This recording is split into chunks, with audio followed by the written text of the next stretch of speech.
ओम शांति। आने वाले समय में बहुत कुछ होने वाला है। आज बाबा ने हम बच्चों को एक अव्यक्त मूल्य में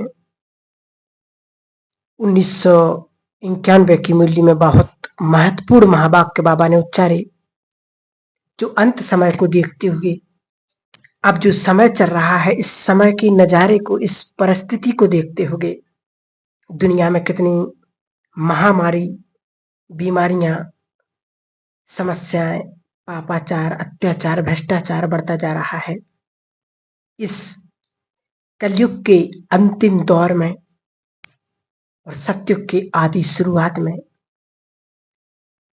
जो समय आने वाला है, तो बाबा ने अंत समय को देखते हुए, आने वाले समय को देखते हुए हम बच्चों के लिए बहुत पावरफुल महावाक्य उच्चारे। बाबा ने कहा, निश्चय की निशानियां, निश्चय बुद्धि की बाबा ने निशानियां बताई।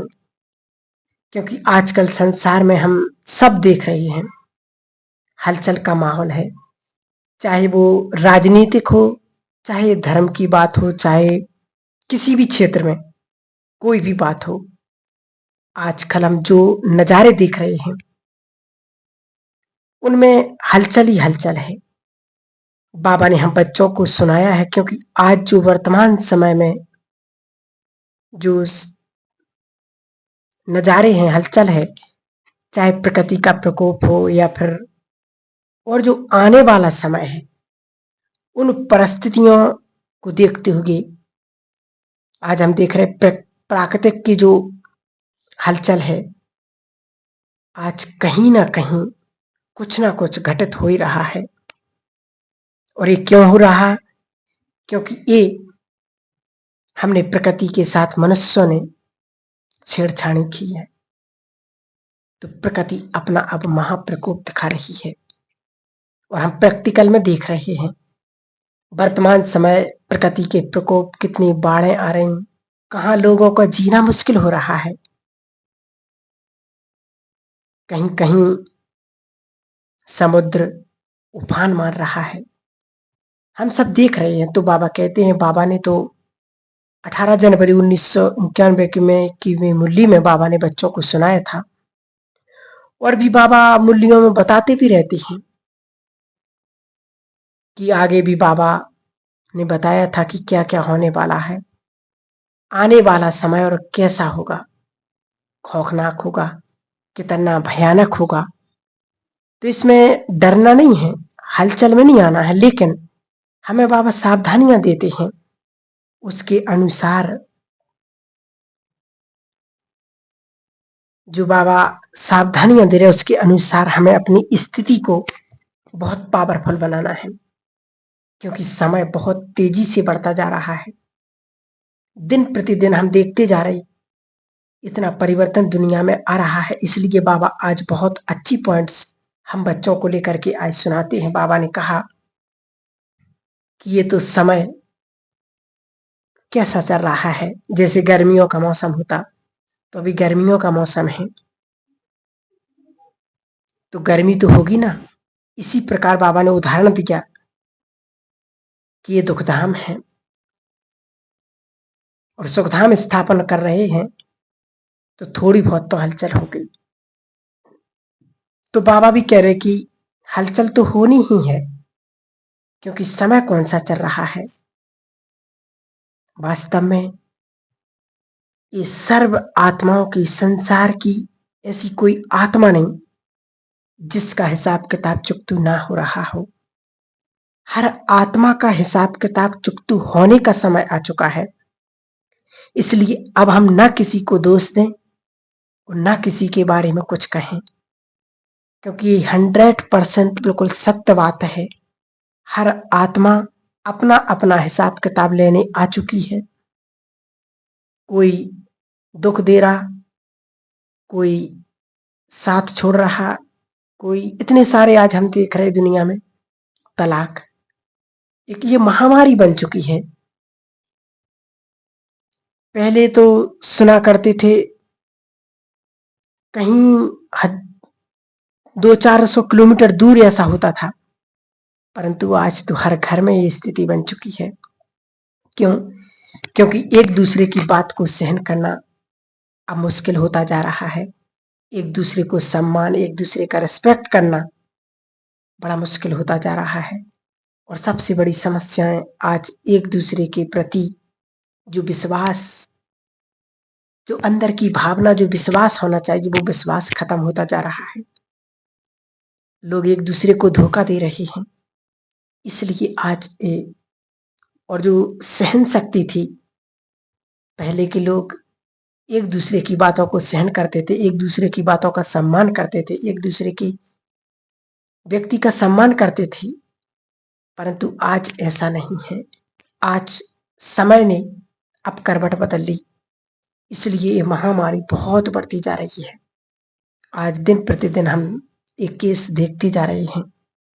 तो ऐसी समस्याओं में, क्योंकि ये आत्माओं का हिसाब किताब अब शुरू हो चुका है, जिसका जिसके साथ जितना हिसाब किताब है वो उतना ही चुकतू करेगा, उसके अलावा नहीं। हम कितनी भी कोशिश कर लें, हम उसको दोष दें कि ये हमारे साथ ऐसा क्यों कर रहा है, या ये हमें दुख क्यों दे रहा है, या हमारी बात क्यों नहीं मान रहा है, या हमें छोड़कर क्यों चला गया। ये सब है कर्मों का हिसाब किताब। जिसका जैसा हिसाब वैसा उसको चुकतू करना, क्योंकि अंत का समय है तो हर आत्मा को अब जल्दी जल्दी हिसाब किताब भी चुकतू करने पड़ेंगे। एक मुरली में बाबा ने ये भी कहा कि बच्चे, कलयुग के अंत समय में आत्मा फटाफट हिसाब किताब लेंगी, शरीर छोड़ेंगी, जन्म लेंगी, शरीर छोड़ेंगी, जन्म लेंगी। क्यों? क्योंकि अब सबके हिसाब किताब चुकतू है, परम धाम खाली होना है। ये नज़ारे हम देख रहे हैं, ऐसा हमने कभी सपने में नहीं सोचा होगा। वो अब समय आ चुका और वो होने वाला होगा। आश्चर्यजनक बात है, अचानक ऐसे सीन आएंगे तो बाबा कहते हैं कि जाहिर सी बात है कि जो बच्चा कमजोर होगा, योग नहीं होगा, संशय बुद्धि होगा। बाबा से संशय बुद्धि कब बनते हैं? जब कोई सीन हमारे सामने आता, जब खाली खाली फील करेंगे, तब बाबा से निश्चय टूट जाता है। तो आज बाबा ने बहुत अच्छी पॉइंट्स बताई।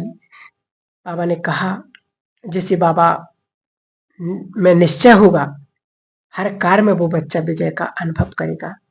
विजय अर्थात सफलता। बाबा कहते, निश्चय में ही विजय समाई हुई है। ब्राह्मणों का जन्म ही है जन्म सिद्ध अधिकार, विजय। इसलिए निश्चय है, कभी संशय नहीं करना चाहिए। अभी कुछ समय से हम देख रहे, बाबा कहते हैं निश्चय होना चाहिए। बाबा कहते 4-5 संकल्प हम याद रखें। कुछ भी हम संकल्प याद कर सकते, कोई भी, कि मैं मास्टर सर्वशक्तिवान हूँ, मैं विजयी रतन हूँ, मैं ज्ञान सूर्य की संतान हूँ। ऐसे हम कुछ संकल्प अपने जीवन में उतार सकते हैं। और ये 4-5 साल में ही दुनिया में क्या क्या होगा और क्या क्या चल रहा है, वो हम सब देखते जा रहे हैं। इसमें युग भी बदलेगा। दादी गुलजार जी और जो बड़ी दादियां हैं, वो सब अव्यक्त हो गए हैं, चले गए। तो कहीं ना कहीं कुछ भाई बहनों के मन में ये हलचल होती है कि शिव बाबा आएंगे, नहीं आएंगे, क्या होगा। क्योंकि जब ब्रह्मा बाबा ने शरीर छोड़ा था, तब अव्यक्त हुए थे, तब भी बाबा ने यही महावाक्य उच्चारे थे। बाबा ने कहा था कि बाबा कहीं नहीं गया। बाबा ने तो आप बच्चों की पालना करने के लिए और स्पीड से, तेजी से सेवा करने के लिए सिर्फ रूट बदला है, सेवा करने के लिए। तो अब सेवा का रूट कौन सा हो गया है? अव्यक्त का। और संसार में जो हो रहा है, या बाबा नहीं आ रहे, ऐसा देख देख कर ऐसे लोग फील करते हैं, ऐसे कि बाबा में निश्चय टूट रहा है, पता नहीं क्या होगा, कैसे होगा। तो बाबा ने एक शब्द हम बच्चों को इस वाणी में, इस महावाक्यों में कि ये है कि जिसका भगवान मददगार है, जिसका साथी भगवान है, उसकी विजय नहीं होगी तो फिर किसकी होगी? बाबा कहते हैं जिसका स्वयं भगवान मददगार हो उसकी विजय तो निश्चित है। कल पहले का यादगार दिखाते हैं ना कि जहां भगवान है वहां विजय निश्चय है। ऐसे दिखाते कि 5 पांडव थे और उसके साथ श्री कृष्ण थे और सामने कितनी कौरवों की सेना, लाखों में उनकी सेना थी। एक से एक बड़े महारथी युद्ध थे। पांडवों के पास कौन थे? श्री कृष्ण गुप्त रूप में। ऐसे ही बाबा हम बच्चों के साथ हैं। कल पहले का यादगार कि 5 पांडव दिखाते लेकिन विजय क्यों हुई? क्योंकि साथ में भगवान थे। बाबा हम बच्चों के साथ हैं। इस संकल्प कौन इमर्ज करता है? जिसको बाबा में अटूट निश्चय है। बस वही सीन याद रखो कि जो पांडवों के साथ हुआ था, उनके साथ भगवान थे। बस ऐसे ही इस समय वो स्वयं भगवान परमपिता परमात्मा हमारा प्यारा शिव बाबा हम बच्चों के साथ है। सिर्फ उसको याद करने की जरूरत है, उसका साथ का अनुभव करने की जरूरत है कि भगवान हमेशा मेरे साथ है। जब मेरे साथ बाबा है, बाबा कहते बच्चे हलचल में नहीं आओ। एक समय आया था यज्ञ में मम्मा ने शरीर छोड़ दिया तो कितने सवाल उठे थे कि बाबा तो कहते हैं कि योग में उम्र बढ़ती है तो मम्मा ने कैसे शरीर छोड़ दिया? तो बाबा ने महावाक्य उच्चारे थे कि जिसका जितना पाठ है कि रहना तो किसी को नहीं है, यहाँ पर जाना तो सब कोई है। इसलिए ये सवाल नहीं करो कि ऐसा क्यों हो गया, ऐसा नहीं होना चाहिए था। ये सब संशय की निशानियां हैं। इसलिए समय को देखते हुए हम बच्चों को बस यही पुरुषार्थ करना है, अपने आप को बहुत ही तीव्र गति से उस श्रेष्ठ स्थिति को प्राप्त करना है। ओम शांति।